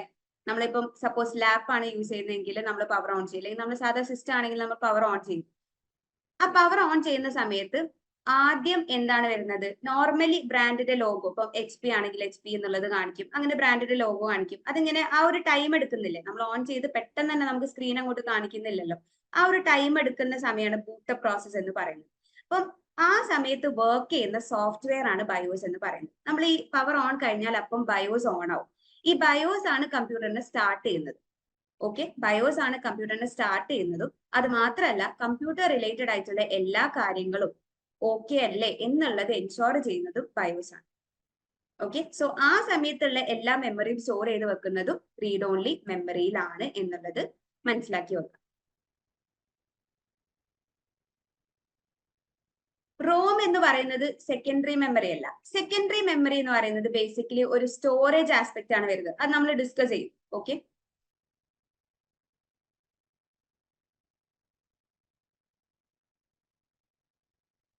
പെർമനന്റ് മെമ്മറി എന്ന് പറഞ്ഞപ്പോൾ ഡൗട്ടായി. പെർമനന്റ് ആവുമ്പോൾ സെക്കൻഡറി മെമ്മറി അല്ലേ എന്ന് ചോദിക്കുന്നുണ്ട്. അതായത് ഈ റോം ഒരു നോൺ വോളറ്റൈൽ മെമ്മറിയാണ്. അതായത് പവർ ഓഫ് ആയി കഴിഞ്ഞാലും അതിന്റെ കണ്ടന്റ് അവിടെ ഉണ്ടാവും.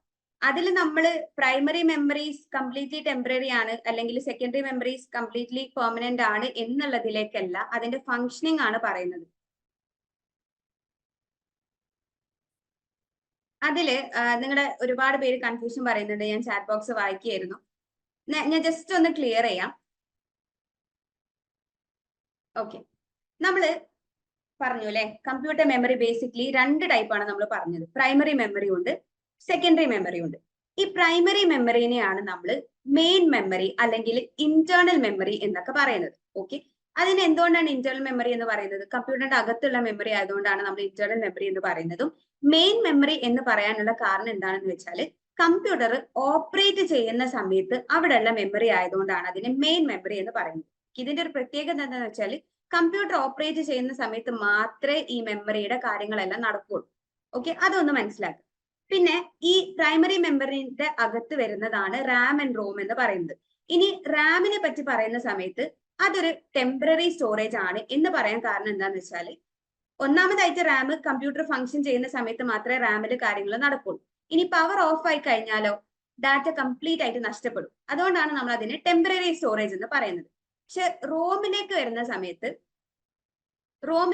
സമയത്ത് അത് നോൺ വോളറ്റൈൽ മെമ്മറിയാണ്. അതായത് പവർ ഓഫ് ആയി കഴിഞ്ഞാലും അത് റിലേറ്റഡ് ആയിട്ടുള്ള ഡാറ്റ അവിടെ ഉണ്ടാവും. പക്ഷെ ഇത് എന്തുകൊണ്ടാണ് പ്രൈമറി മെമ്മറി ആവുന്നത്? കാരണം കമ്പ്യൂട്ടർ ഫംഗ്ഷൻ ചെയ്യുന്ന സമയത്താണ് ഈ ഒരു മെമ്മറി വർക്ക് ചെയ്യുന്നത്. ആ ഒരു കോൺസെപ്റ്റ് കിട്ടിയിട്ടുണ്ട് തോന്നുന്നു. അതായത് കമ്പ്യൂട്ടർ ഓപ്പറേറ്റ് ചെയ്യുന്ന സമയത്ത് ഉള്ള മെമ്മറീസിനെയാണ് നമ്മൾ പ്രൈമറി മെമ്മറി, മെയിൻ മെമ്മറി എന്നൊക്കെ വിളിക്കുന്നത്. റാം ആയാലും റോം ആയാലും കമ്പ്യൂട്ടർ ഓപ്പറേറ്റ് ചെയ്യുക അല്ലെങ്കിൽ ഫംഗ്ഷൻ ചെയ്യുന്ന സമയത്ത് വർക്ക് ചെയ്യുന്ന രണ്ട് മെമ്മറീസ് ആണ്. അതുകൊണ്ടാണ് രണ്ടും പ്രൈമറി മെമ്മറിയുടെ അകത്ത് വരുന്നത്. ഇപ്പൊ ക്ലിയർ ആണോ? ഡൗട്ട് ഉണ്ടോ? കൺഫ്യൂസ്ഡ് ആയോ? ആ ഒരു കോൺസെപ്റ്റ് മാത്രം ആലോചിക്കുക കേട്ടോ. അതായത് കമ്പ്യൂട്ടർ ഓപ്പറേറ്റ് ചെയ്യുന്ന സമയത്ത് വർക്ക് ചെയ്യുന്ന മെമ്മറിയാണ് പ്രൈമറി മെമ്മറി. ഓക്കെ, അതുകൊണ്ടാണ് റാമും റോമും അതിൻ്റെ അകത്ത് വരുന്നത്. പ്രൈമറി മെമ്മറിയിൽ തന്നെ റാം എന്ന് പറയുന്നത് ടെമ്പററി ആയിട്ടുള്ള മെമ്മറിയാണ്, റോം എന്ന് പറയുന്നത് പെർമനന്റ് ആയിട്ടുള്ള മെമ്മറിയാണ്. ഓക്കെ, എന്നാൽ നമുക്ക് റോമിന്റെ ടൈപ്സ് നോക്കാം.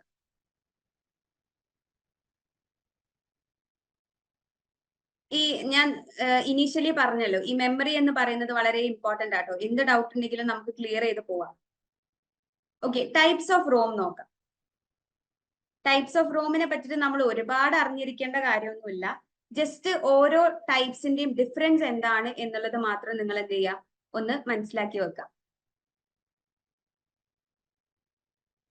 ഓക്കെ, 3 ടൈപ്സ് ആണ് റോമിൽ വരുന്നത്.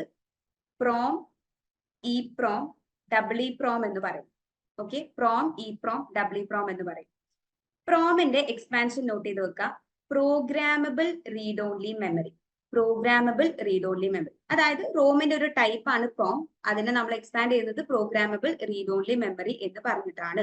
അപ്പോ ഇതിന്റെ ഒരു കോൺസെപ്റ്റ് എന്താണെന്ന് വെച്ചാൽ, നമ്മുടെ ഈ റോം ഉണ്ടല്ലോ, നമ്മൾ നേരത്തെ ഡിസ്കസ് ചെയ്തിട്ടുള്ള റോം, അത് മാനുഫാക്ചർ ചെയ്യുന്ന സമയത്തെ പ്രോഗ്രാംഡ് ആയിട്ടുള്ളതാണ് റോം എന്ന് പറയുന്നത്. അതായത് പ്രോഗ്രാംഡ് ആയിട്ടാണ് നമുക്ക് യൂസേഴ്സിന് അത് കിട്ടുന്നത്. ഓക്കെ, ഈ പ്രോമിന്റെ പ്രത്യേകത എന്താന്ന് വെച്ചാൽ, നമുക്ക് യൂസേഴ്സ്, അതായത് നമ്മൾ യൂസേഴ്സ് ആണല്ലോ, നമുക്ക് ഇതിനെ പ്രോഗ്രാം ചെയ്യാൻ പറ്റും. എങ്ങനെ? ഒരു പ്രോം പ്രോഗ്രാമർ എന്ന് പറയുന്ന ഒരു സ്പെഷ്യൽ ഡിവൈസ് യൂസ് ചെയ്തിട്ട് നമുക്ക് ഈ റോമിനെ പ്രോഗ്രാം ചെയ്തെടുക്കാൻ പറ്റും. അങ്ങനെയുള്ള റോമിനെയാണ് നമ്മൾ പ്രോം എന്ന് പറയുന്നത്. ക്ലിയർ ആയിട്ടുണ്ടാവുമെന്ന് വിചാരിക്കുന്നു. ഈ നമ്മുടെ വെറും റോം ഉണ്ടല്ലോ, അതിന്റെ കേസിൽ അത് മാനുഫാക്ചർ ചെയ്ത് നമുക്ക് കിട്ടുന്നതേ പ്രോഗ്രാംഡ് ആയിട്ടാണ്. പക്ഷെ ഈ പ്രോമിന്റെ കേസ് എന്ന് പറയുന്നത് നമുക്ക് യൂസേഴ്സിന് ഇതിനെ പ്രോഗ്രാം ചെയ്തെടുക്കാൻ പറ്റും. എങ്ങനെയാണ് നമ്മൾ ചെയ്യുന്നത്? പ്രോം പ്രോഗ്രാമർ എന്ന് പറയുന്ന ഒരു സ്പെഷ്യൽ ഡിവൈസ് യൂസ് ചെയ്തിട്ടാണ് നമ്മളത് ചെയ്യുന്നത്. ഓക്കെ, ഇനി ഇ പ്രോം എന്താണ് എന്നുള്ളത് നോക്കാം.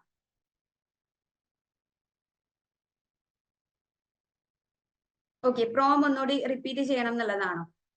പ്രോം എന്ന് പറയുന്നത്, ഓക്കെ, നിങ്ങൾ ഇങ്ങനെ ആലോചിച്ചാൽ മതി. റീഡ് ഓൺലി മെമ്മറി ആണല്ലോ റോം. നമ്മൾ നേരത്തെ പറഞ്ഞു ഇതിൽ എഡിറ്റിങ്ങും മോഡിഫിക്കേഷനും ഒന്നും പോസിബിൾ അല്ല എന്നുള്ളൊരു കാര്യം നമ്മൾ ആദ്യമേ പറഞ്ഞിട്ടുണ്ടായിരുന്നു. വെറും റീഡ് ഓൺലി മെമ്മറി ആണ് അല്ലെ. അപ്പം ആ ഒരു റോമിൽ നമുക്ക് എന്ത് ചെയ്യാൻ പറ്റില്ല, ഒരു കാര്യം മോഡിഫൈ ചെയ്യാനോ എഡിറ്റ് ചെയ്യാനോ ഒന്നും പോസിബിൾ അല്ല. പക്ഷെ പ്രോം എന്ന് പറയുന്നതിൽ നമുക്ക് എന്ത് ചെയ്യാൻ പറ്റും? മോഡിഫൈ ചെയ്യാൻ പറ്റും. എങ്ങനെ? ഒരു സ്പെഷ്യൽ ഡിവൈസ്, അതായത് പ്രോം പ്രോഗ്രാമർ എന്ന് പറയുന്ന ഈ ഒരു സ്പെഷ്യൽ ഡിവൈസ് യൂസ് ചെയ്തിട്ട് നമുക്ക് ഇതിനെ മോഡിഫൈ ചെയ്യാൻ പറ്റും. പക്ഷെ അതിലുള്ള ഒരു ലിമിറ്റേഷൻ എന്താണെന്ന് വെച്ചാൽ അത് ഒറ്റ ടൈമിൽ മാത്രമേ നമുക്ക് ഇതിനെ മോഡിഫൈ ചെയ്യാൻ പറ്റുള്ളൂ. ഒരു വൺ ടൈം മോഡിഫിക്കേഷൻ സംഭവം മാത്രമേ ഇവിടെ നടക്കുന്നുള്ളൂ എന്നുള്ളത് കൂടെ നോട്ട് ചെയ്ത് വെക്കാം. ഓക്കെ, പ്രോം യൂസ് ചെയ്തിട്ട് നമുക്ക് എന്ത് ചെയ്യാൻ പറ്റും, ഇതിനെ മോഡിഫൈ ചെയ്തെടുക്കാൻ പറ്റും. പക്ഷെ അത് വൺ ടൈം മാത്രമേ ചെയ്യാൻ പറ്റുള്ളൂ എന്നുള്ളതും മനസ്സിലാക്കി വെക്കാം. ഓക്കെ, ഇനി അടുത്തത് ഇപ്രോം നോക്കാം. ഇപ്രോം എന്ന് പറയുന്നത് ഇറേസബിൾ പ്രോഗ്രാമബിൾ റീഡ് ഓൺലി മെമ്മറിയാണ്. Erasable programmable read only memory. ഇതിന്റെ ഒരു പ്രത്യേകത എന്താണെന്ന് വെച്ചാൽ ഇതിലും നമുക്ക് എഡിറ്റിംഗ് ചെറിയ രീതിയിൽ പോസിബിൾ ആണ് അല്ലെ.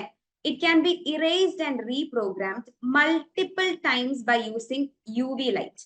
ഓക്കെ, നമ്മൾ നേരത്തെ പ്രോമിന്റെ കേസിൽ പറഞ്ഞു പ്രോം പ്രോഗ്രാമർ യൂസ് ചെയ്തിട്ട് നമുക്ക് ഒരു തവണ എന്ത് ചെയ്യാം, മോഡിഫൈ ചെയ്യാം എന്നുള്ളത്. പക്ഷെ ഈ പ്രോമിലേക്ക് വരുമ്പോൾ രണ്ട് കാര്യങ്ങൾ അവിടെ നടക്കുന്നുണ്ട്. ഒന്നാമതായിട്ട് നമുക്ക് ഓൾറെഡി ചെയ്തു വെച്ചിട്ടുള്ള പ്രോഗ്രാമിനെ മായ്ക്കാൻ പറ്റും, ഇറേസ് ചെയ്യാൻ പറ്റും. എന്നിട്ട് നമുക്ക് വേണ്ട രീതിയിൽ അതിനെ ഒന്നുകൂടെ പ്രോഗ്രാം ചെയ്തെടുക്കാൻ പറ്റും. അതും എത്ര തവണ, മൾട്ടിപ്പിൾ ടൈംസ് നമുക്ക് ചെയ്തെടുക്കാൻ പറ്റും. എങ്ങനെയാണ് അത് ചെയ്യുന്നത്, UV ലൈറ്റ് യൂസ് ചെയ്തിട്ടാണ് എന്നുള്ളതും മനസ്സിലാക്കാം. ഓക്കെ, ക്ലിയർ ആയിട്ട് ഉണ്ടാവും വിചാരിക്കുന്നു. മൂന്നാമതായിട്ട് വരുന്നത് ഡബിൾ ഇപ്രോം ആണ്. ഡബിൾ ഇപ്രോം എന്ന് പറയുന്നത് electrically erasable programmable read only memory. ഇത് നമ്മുടെ ഇപ്രോമിന്റെ തന്നെ ഒരു എക്സ്റ്റൻഷൻ ആണ്. ഇവിടെ വരുന്ന ഒരു ഡിഫറൻസ് എന്താന്ന് വെച്ചാൽ ഇവിടെ പ്രോഗ്രാമിംഗ് നടക്കുന്നത് ഇലക്ട്രിക്കലി ആണ്.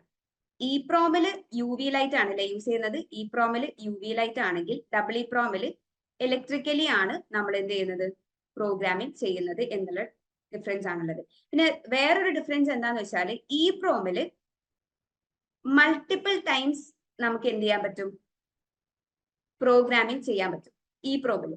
പക്ഷെ ഡബിൾ ഇപ്രോമിലാവുന്ന സമയത്ത് 1 by 1 ആയിട്ട് നമുക്ക് ഇതിനെ ചെയ്യാൻ പറ്റും. ഓക്കെ, 1 by 1 ആയിട്ടാണ് പ്രോഗ്രാമിംഗ് പോസിബിൾ ആയിട്ട് ഉള്ളത്. ജസ്റ്റ് ഒന്നുകൂടെ നോക്കാം, ക്ലിയർ ആണോ? എന്തെങ്കിലും ഡൗട്ട് ഉണ്ടെങ്കിൽ ഓക്കെ, ഫാസ്റ്റ് ആവുന്നുണ്ടോ, സ്ലോ ആക്കാം കേട്ടോ. ഓക്കെ, സോ റോമില് ബേസിക്കലി 3 ടൈപ്സ് ആണ് വരുന്നത്. ഒന്നാമതായിട്ട് പ്രോം ആണ്. പ്രോം എന്ന് പറയുന്നത് പ്രോഗ്രാമബിൾ റീഡ് ഓൺലി മെമ്മറി ആണ്. ഇതിന്റെ പ്രത്യേകത എന്താന്ന് വെച്ചാൽ നമുക്ക് പ്രോം പ്രോഗ്രാമർ എന്ന് പറയുന്ന ഒരു സ്പെഷ്യൽ ഡിവൈസ് യൂസ് ചെയ്തിട്ട് ഇതിനെ പ്രോഗ്രാം ചെയ്തെടുക്കാൻ പറ്റും. അതായത് മോഡിഫിക്കേഷൻ വൺ ടൈം പോസിബിൾ ആണ് എന്നുള്ളത് നോട്ട് ചെയ്ത് വെക്കാം. Okay, modification one time possible ആണ്. സിംഗിൾ ടൈം മോഡിഫിക്കേഷൻ നമുക്ക് പ്രോം യൂസ് ചെയ്തിട്ട് ചെയ്യാൻ പറ്റും. ഇനി ഈ പ്രോമിലേക്ക് വരുന്ന സമയത്ത് അത് ഇറേസബിൾ ആയിട്ടുള്ള ഒരു പ്രോം ആണ്. ഓക്കെ, ഇറേസബിൾ ആയിട്ടുള്ള ഒരു പ്രോഗ്രാമബിൾ റീഡ് ഓൺലി മെമ്മറി ആണ്. അതിനെ നമുക്ക് ഇറേസ് ചെയ്യാനും രണ്ടാമത് പ്രോഗ്രാം ചെയ്യാനും പറ്റും. എത്ര തവണ, മൾട്ടിപ്പിൾ ടൈംസ് പറ്റും by using UV light. UV light ആണ് അവിടെ യൂസ് ചെയ്യപ്പെടുന്നത് എന്നുള്ളതും നോട്ട് ചെയ്ത് വെക്കാം. പിന്നെ ഈ പ്രോമിൽ നമുക്ക് ഒരുമിച്ച് ചെയ്യാൻ പറ്റും കേട്ടോ. അതായത് പ്രോഗ്രാമിംഗ് ചെയ്യുന്ന സമയത്ത് അത് എല്ലാം കൂടെ ഒരുമിച്ച് ചെയ്യാൻ പറ്റും എന്നുള്ളതാണ്. ഇനി ഡബിൾ ഇപ്രോമിലേക്ക് വരുന്ന സമയത്ത് ഇവിടെ നമ്മൾ ഇലക്ട്രിക്കലി ആണ് ഇറേസ് ചെയ്യുന്നതും റീപ്രോഗ്രാം ചെയ്യുന്നതും. പിന്നെ ഇവിടെ വരുന്നൊരു ഡിഫറൻസ് എന്താന്ന് വെച്ചാൽ ബൈറ്റ് ബൈ ബൈറ്റ് ആണ് ചെയ്യുന്നത്. അതായത് 1 by 1, ഒന്ന് കഴിഞ്ഞ് മറ്റൊന്ന്, അങ്ങനെയാണ് നമ്മൾ ഇവിടെ പ്രോഗ്രാമിംഗ് ചെയ്യുന്നത്. പക്ഷെ ഈ പ്രോമിലാവുന്ന സമയത്ത് നമുക്ക് ഒരു തവണ തന്നെ എല്ലാം കൂടെ ഒരുമിച്ച് ചെയ്യാൻ പറ്റും എന്നുള്ളൊരു ഡിഫറൻസും കൂടെ അവിടെ വരുന്നുണ്ട്. ഓക്കെ, സോ ഇത്രയാണ് നമുക്ക് റോമിൽ പറയാനുള്ളത്. ഇതുവരെ എല്ലാവർക്കും ക്ലിയർ ആണോ? നമ്മുടെ പ്രൈമറി മെമ്മറി കഴിഞ്ഞിട്ടുണ്ട്. ഇനി നമുക്ക് സെക്കൻഡറി മെമ്മറി ആണ് ഡിസ്കസ് ചെയ്യാനുള്ളത്. നെക്സ്റ്റ് ടോപ്പിക് നോക്കാം അല്ലെ. ഓക്കെ, സമയം എത്രയായി? ബ്രേക്കിനുള്ള ടൈം ആയോ? കുറച്ചുകൂടെ കഴിയട്ടെ. ഓക്കെ, സോ നമ്മൾ പ്രൈമറി മെമ്മറി ഡിസ്കസ് ചെയ്തു. പ്രൈമറി മെമ്മറിയിൽ ബേസിക്കലി റാമും റോമും ആണ് വരുന്നത്. റാം എന്താണെന്നുള്ളത് പറഞ്ഞു. റാം ഒരു ടെമ്പററി സ്റ്റോറേജ് ആണ്, വോളറ്റൈൽ ആണെന്ന് പറഞ്ഞു. റാമിന്റെ 2 ടൈപ്സ് ഡിസ്കസ് ചെയ്തു, ഡൈനമിക് റാമും സ്റ്റാറ്റിക് റാമും വരുന്നുണ്ട്. പിന്നെ നമ്മൾ റോം ഡിസ്കസ് ചെയ്തു. റോം എന്ന് പറയുന്നത് ഒരു നോൺ വോളറ്റൈൽ മെമ്മറി ആണ്. അത് ബേസിക്കലി ബൂട്ടപ്പ് പ്രോസസ് ടൈമിങ്ങിലാണ് അത് യൂസ് ചെയ്യുന്നത്. പിന്നെ റോമിൽ 3 ടൈപ്സ് ആണ് വരുന്നത്, പ്രോമും ഇപ്രോമും ഡബിൾ ഇപ്രോം. ഡബിൾ ഇപ്രോം ഒന്നുകൂടെ പറയുമെന്ന് ചോദിക്കുന്നുണ്ട്. ഡബിൾ ഇപ്രോം എന്ന് പറയുന്നത് ഇപ്രോമിന്റെ സെയിം തന്നെയാണ് വരുന്നത്. ഇപ്രോമിൽ UV ലൈറ്റ് യൂസ് ചെയ്തിട്ടാണ് പ്രോഗ്രാമിംഗ് പിന്നെയും ചെയ്യുന്നത്. പക്ഷെ ഡബിൾ ഇ പ്രോമിൽ ഇലക്ട്രിക്കലി ആണ് അവിടെ കാര്യങ്ങൾ നടക്കുന്നത്.